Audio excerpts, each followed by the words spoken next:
ఓం సాయిరామ్. సమర్థ సద్గురు సాయినాథ్ మహారాజ్‌కి జై. సాయి భక్తులందరికీ నమస్కారం అండి. మన బాబా గారి దయ వల్ల మనందరం బావుండాలి, సంతోషంగా ఉండాలి అని చెప్పి మనస్ఫూర్తిగా కోరుకుంటూ ఈ రోజుటి వీడియో స్టార్ట్ చేస్తున్నాను ఫ్రెండ్స్. ఇక ఈరోజు వీడియోలో మనం చూడబోయేది ఏంటి అంటే, తల్లి నిన్ను ముంచాలి అని చెప్పి ఈ యమదూతలు చూస్తూ ఉన్నారు. వెంటనే జాగ్రత్త పడాలి. ఈ క్షణంలోనే వారి పేర్లు కూడా నీకు నేను చెప్తాను. నిర్లక్ష్యం చేసుకున్నావు అంటే గనక ఇది నిజంగా నీ కర్మేనమ్మా అని చెప్పి బాబాగారైతే మనకొక మంచి సందేశాన్ని తీసుకొచ్చేసారండి.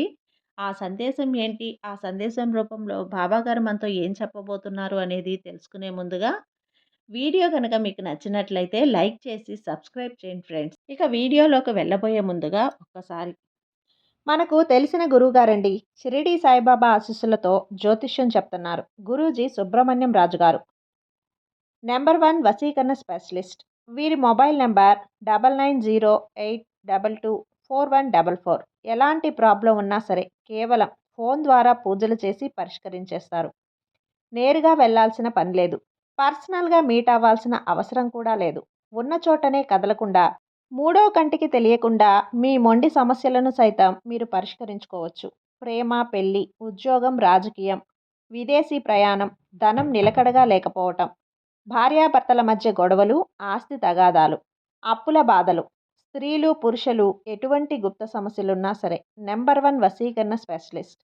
మీ మీద మీ ఇంటి మీద చెడు ప్రయోగం జరిగినా చేసి ఉన్నా కూడా నరదృష్టి, నరగోష్ట, సంతాన సమస్యలు, భార్యాభర్తల మధ్య, లవర్స్ మధ్య అనుమానాలున్నా, అపార్థాలున్నా, థర్డ్ పర్సన్ ఉన్నా సరే, అత్తాకోడళ్ళ మధ్య సఖ్యత లేకపోయినా ప్రతి ఒక్క ప్రాబ్లంకి చక్కటి సొల్యూషన్ ఇస్తున్నారండి.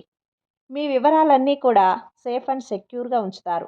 మీకే కాదు, దేశ విదేశాల్లో ఉన్నవారు ఎలాంటి ప్రాబ్లమ్స్నైనా సరే పరిష్కరించుకుంటున్నారు. ఎంతోమంది విదేశాల్లో ఉన్నటువంటి వారు దిక్కుతోచని పరిస్థితుల్లో అయోమయ స్థితిలో ఉన్నవారు ఇప్పుడు గురువుగారికి కాల్ చేసి వాళ్ళ ప్రాబ్లమ్స్ని సాల్వ్ చేసుకొని ఈరోజు హ్యాపీగా లైఫ్ లీడ్ చేస్తూ చాలా సంతోషంగా ఉన్నారు. కాబట్టే స్క్రీన్ మీద ఉన్నటువంటి నెంబర్కి ఒకసారి కాల్ చేయండి. మీ ప్రాబ్లమ్ని గురువుగారితో పంచుకోండి. ఖచ్చితంగా గురువుగారు మీ ప్రాబ్లంకి సొల్యూషన్ చూపిస్తారు. ఇక వీడియోలోకి వచ్చేస్తే, తల్లి నీ యొక్క జీవితంలో నీ బంధువులలోనే నీకు శత్రువులు ఉన్నారు. ఆ శత్రువులు ఎవరు అనేది నీకు బాగా తెలుసు. ఎందుకంటే ఆ యొక్క శత్రువులే మొదట నిన్ను ప్రేమగా వారి యొక్క మాటలతో మసిపూసి మారేడుకాయ చేశారు.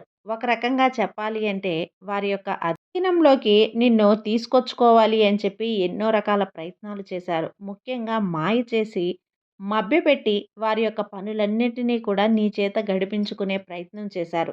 అందులో కూడా విజయాన్ని సాధించారు. ముఖ్యంగా ఇలాగే ఇదే విధంగా కొనసాగాలి నీ జీవితం అని కూడా 1000 కళ్ళతోటి ఎదురు చూశారు.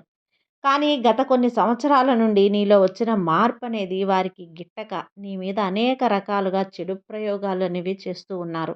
నేను ఎక్కడ అందితే అక్కడ కొట్టాలి అని చెప్పి చూస్తున్నారు. అది వారి యొక్క తెలివితేటలతోనో, మాటలతోనో నలుగురిలో నిన్ను చులకన చెయ్యాలి అని చెప్పి ఈ కళ్ళతో చూస్తూ ఉన్నారమ్మా. ముఖ్యంగా ఉన్నవి, లేనివి, అననవి, అన్నవి అన్ని మాటలు కూడా వారికి నీకు ఉండే ఈ యొక్క ఒకే రకమైన బంధువులు ఎవరైతే ఉంటారో వారందరిలో కూడా నీ మీద లేనిపోని చాడీలు చెప్పి నిన్ను చెడ్డగా చిత్రీకరించే ప్రయత్నం చేస్తూ ఉన్నారు. ఒక రకంగా చెప్పాలంటే నమ్మేవారు నమ్ముతున్నారు.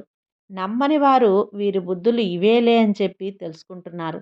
చాలా కాలం నుంచి ఎంతో మంచి పేరు తెచ్చుకోవాలి, నలుగురితో మంచిగా ఉండాలి, నలుగురిలో కలుసుకొని పోవాలి, నలుగురు నన్ను మంచిగా అనుకోవాలి అనే ఉద్దేశంతో ఎప్పుడూ కూడా మంచిగానే ఆలోచించే నీ అమాయకమైన మనసుని వాళ్ళు అదునుగా తీసుకొని నిన్ను వాళ్ళు ఒక ఆట ఆడించి కీలుబొమ్మను చేసే ప్రయత్నం కూడా చేస్తున్నారు. ఇదంతా కూడా ఒక ఎత్తైతే నీ కడుపుకు నీ అన్నం నువ్వు తింటున్నా కూడా, నీ యొక్క ఖర్చులు, నీ డబ్బులు పెట్టి నువ్వు వాడుకుంటున్నా కూడా, నీ ఇంటిని నువ్వు జాగ్రత్తగా చూసుకుంటున్నా కూడా, నీ బిడ్డల భవిష్యత్తు గురించి నువ్వు ఆలోచిస్తున్నా కూడా, నీ యొక్క భవిష్యత్తులో నువ్వు సంపాదించుకున్న సొమ్ము పెట్టి, నువ్వు ఏదన్నా కొనుక్కున్న వారి యొక్క ఏడుపులు, నరదిష్టి, వారి నరఘోష అనేది నీ కుటుంబం మీద చాలా ఎక్కువైపోయింది. ఇంతకీ వారెవరు? ఎందుకిలా చేస్తున్నారు?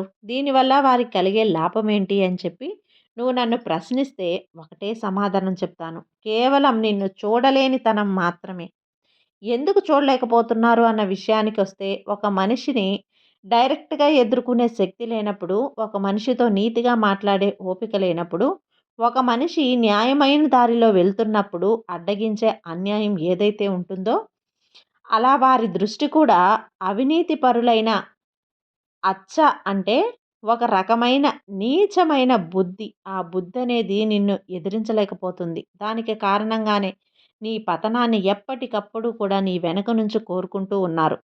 ఇదంతా దేనికి అని అంటే గనక నీలో ఉన్నది వారిలో లేనివి చాలా ఉన్నాయి. నిన్ను చూసి వారు నేర్చుకున్నవి, నిన్ను చూసి వారు ఫాలో అయినవి, నిన్ను చూసి ప్రస్తుతం పాటించేవి కూడా చాలా ఉన్నాయి. ఒక రకంగా చెప్పుకోవాలి అంటే కేవలం నీ యొక్క ప్రతి అడుగును, ప్రతి కదలికను, ప్రతి కొనుగోలు చేస్తున్న వస్తువును అన్నింటినీ కూడా పరిశీలిస్తున్నారు. అంటే ఇప్పటికీ కూడా నిన్ను అనుసరిస్తున్నారు అని అర్థం. ఏది ఏమైనా కూడా నిన్ను అనుసరిస్తున్నారు అని చెప్పి నలుగురికి తెలియకుండా చాలా జాగ్రత్త పడిపోతారు. అంతేకాకుండా నలుగురిలో నిన్ను ఎక్కడ చిక్కుతావా, ఎలా అవమానిద్దామా అని చెప్పి 1000 కళ్ళతో ఎదురు చూస్తూ ఉంటారు. అది ఎవరో కాదు, నీకు తెలిసిన నీ సొంత బంధువులు మాత్రమే. నీ బంధువులలో కూడా కేవలం ఇద్దరు స్త్రీలు మాత్రమే. ఆ ఇద్దరు స్త్రీలు ఎవరు అనేది నీకే వదిలేస్తున్నాను. ఆ ఇద్దరు స్త్రీలు ఎవరు అనేది వారి యొక్క పేర్లు నువ్వు రాయకపోయినా పర్లేదు. కానీ నా జీవితంలో కూడా ఉన్నారు బాబా అని చెప్పి కింద కామెంట్ చేయి తల్లి. ఎందుకిలా చెప్తున్నాను అంటే ప్రతి ఒక్క కుటుంబంలో కూడా అది జరుగుతూనే ఉంది. ఒకరు బాగుపడితే మరొకరు వారి మీద పడి ఏడవటం అనేది సర్వసాధారణమైన విషయంగా ఈ రోజుల్లో మారిపోయింది.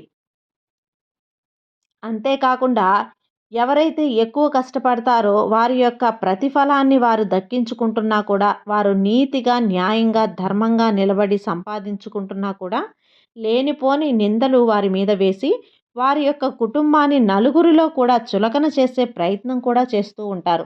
నిజానికి ఒకసారి పిలిచి 10 సార్లు పిలిచాము అని చెప్పి, ఒక మాట చెప్పి 10 సార్లు చెప్పాము అని చెప్పి నోరు తెరిస్తే పచ్చి అబద్ధాలు ఆడే వారి జీవితాలనేవి అలా వెళ్ళిపోవాల్సిందే తప్ప నిన్ను తాకను కూడా తాకలేవమ్మా. ఈ విషయాన్ని నువ్వు గుర్తుపెట్టుకో. నీలో ఏదో ప్రత్యేకత ఉంది కాబట్టే వారి దగ్గర లేని విషయం నీ దగ్గర ఉంది కాబట్టే, వారి దగ్గర లేని టాలెంట్ నీలో ఉంది కాబట్టే నిన్ను చూడలేకపోతున్నారు. నీతో డైరెక్ట్‌గా మాట్లాడలేకపోతున్నారు. నిన్ను ఎదురు అంటే నీ ఎదురుగా వచ్చి ఏది నీకు చెప్పలేకపోతున్నారు. ఒక మనిషి నీ ప్రపంచంలో ఒంటరితనాన్ని అనుభవిస్తున్నాను అంటే, ఒకటి ఆ వ్యక్తి బాగా మంచివాడై ఉండాలి. 2 ఆ వ్యక్తి అమాయకుడై ఉండాలి. ఇక్కడ నువ్వు మొదటి జాతికి చెందిన దానివి. కాబట్టి నీ యొక్క మంచితనం అనేది వాళ్ళు వాడుకుంటూ అవతలి వాళ్ళకిని ఏ రకంగా అయితే వాళ్ళు ఉపయోగపడట్లేదు కదా! నువ్వు అన్ని రకాలుగా ఉపయోగపడితే, అన్ని రకాలుగా వాడుకొని వదిలేద్దామని చెప్పి అనుకుంటున్నారు.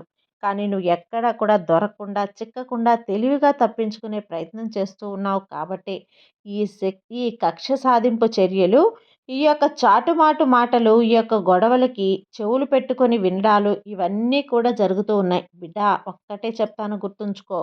నీ జీవితంలో నీకంటూ శత్రువులు ఉన్నారు అంటే మొదటగా నువ్వు గమనించాల్సింది ఏంటి అంటే, నేను వారికంట ఒక మెట్టు ఎక్కువలో ఉంటాను అని చెప్పి నువ్వు గుర్తించాలి.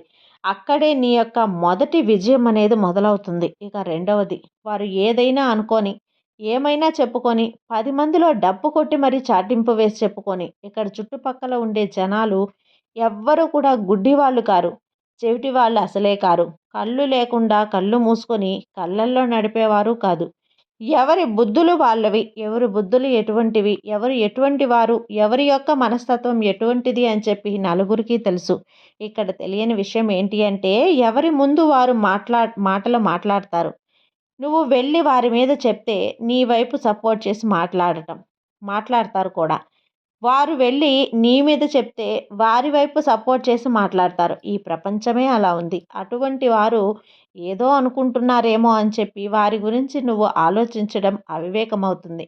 ఈ ఒక్క విషయాన్ని గుర్తుంచుకో. ఇక మూడోది, నువ్వు ఏదైతే వారి యొక్క ఏడుపులు నాకు తగులుతున్నాయో, వారి యొక్క దిష్టి నాకు తగులుతుందేమో, వారు ఎప్పుడు రాత్రింబవళ్ళు ప్రతి అడుగు వెళ్ళింది, వచ్చింది, కొన్నది, కట్టుకున్నది అన్నీ కూడా పట్టించుకుంటూ ఉంటారు కదా!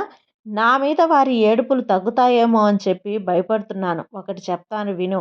ఇక్కడ నేను నీకు ఏదన్నా ఒక వస్తువు, ఉదాహరణకి నీకు నేను ఒక కప్పు ఇచ్చానే అనుకో. ఆ కప్పు నువ్వు చేతిలోకి నువ్వు తీసుకుంటేనే అది నీ దగ్గరకొస్తుంది. అది నువ్వు తీసుకోకపోతే నీ దగ్గరికి రాదు కదా! అది నా చేతిలోనే ఉంటుంది. అలాగే ఆ తిట్లనేవి నువ్వు స్వీకరించి, అయ్యో! నన్నన్నారు, అన్నారు, అన్నారు అనుకుంటేనే అవి నీ దగ్గరకు వస్తాయి. రాగలుగుతాయి. అసలు వారెవరో ఎవరేమనుకుంటే నాకెందుకు? వారి పాపాన వారే పోతారు అని ఒక్క మాటతో వదిలేస్తే ఏ దిష్టి కూడా నీకు తగలదు. ఏ మాటలు నీ దరి చేరవు అన్న విషయాన్ని గుర్తుంచుకో. ఇక తర్వాత నీ ఈ లోకంలో నీకు పని లేదు. నీతో మాత్రమే నీకు పని. నీకంటే ఎక్కువ విలువ ఎవ్వరికీ ఇవ్వద్దు. నీ గురించి కంటే కూడా ఎక్కువ గురించి ఆలోచించినందుకు ఈ పని ఎవ్వరి ఎవరి గురించి ఆలోచించకు.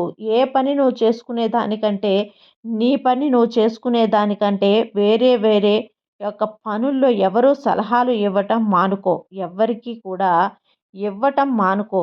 ఏది ఆగకుండా ఉచిత సలహాలు ఇచ్చే ప్రయత్నం చేయకుండా నలుగురిలో ఉన్నప్పుడు బాధపడకు. 60 సంవత్సరాల తర్వాత ఈ రోజున నువ్వు బాధపడకూడదు. నేను యవ్వనంగా ఉన్నప్పుడు, వయసులో ఉన్నప్పుడు, నా కాళ్ళు, చేతులు బాగా పనిచేస్తున్నప్పుడు, నేను నా కష్టానికి తగ్గట్టుగా పనిచేశాను అనే సంతృప్తితోటి నీ యొక్క వృద్ధాప్యాన్ని నువ్వు గడపాలి. నీవు ఎప్పుడు సంపాదించుకునే ఆస్తితో పాటు ఆరోగ్యాన్ని కూడా సంపాదించుకునే ఆ రోజున నువ్వు ఆనందంగా జీవితంలో ప్రతిరోజు కూడా ప్రతి నిమిషాన్ని నువ్వు ఆస్వాదించగలుగుతావు. కానీ ఇటువంటి యమదూతల గురించి లేనిపోని ఆలోచనలు పెట్టుకోవద్దు. అర్థమైంది కదా అని చెప్పి బాబాగారు మన కోసం ఒక చక్కటి సందేశాన్ని తీసుకొచ్చేసారండి. ఆ సందేశం అర్థమైంది కదా! బాబా మీద నమ్మకంతో ఉండమ్మా. నీకంతా మంచే జరుగుతుంది. సర్వే జన సుఖినో భవంతు. జై సాయిరాం.